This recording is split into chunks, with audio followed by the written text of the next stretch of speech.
கர்த்தர் உன் ஆக்கினைகளை அகற்றி உன் சத்துருக்களை விலக்கினார். இஸ்ரவேலின் ராஜாவாகிய கர்த்தர் உன் நடுவிலே இருக்கிறார். இனி தீங்கை காணாதிருப்பாய் என்று எழுதப்பட்டிருக்கிற வேத வாக்கியத்திற்காக எங்கள் தேவாதி தேவனுக்கு கொடான கொடி ஸ்தோத்திரங்கள் உண்டாகட்டும்.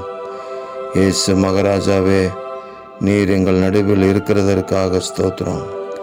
நீர் எங்களை வழிநடத்துகிறதற்காக ஸ்தோத்திரம்.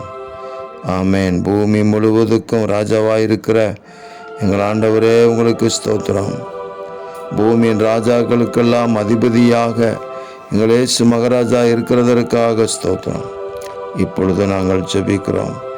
இதுவரைக்கும் இருந்த தீங்குகள் தேவனுடைய பிள்ளைகள் மத்தியில் இனி காணப்படாதபடிக்கு அந்த வார்த்தை நிறைவேறும்படி செய்யுங்க.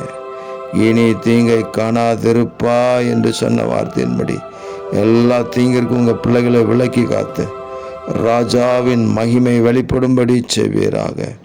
எங்கள் தேவன் அப்படி செய்கிறதற்காக ஸ்தோத்திரம். கிருபை உண்டாகிறதற்காக நன்றி.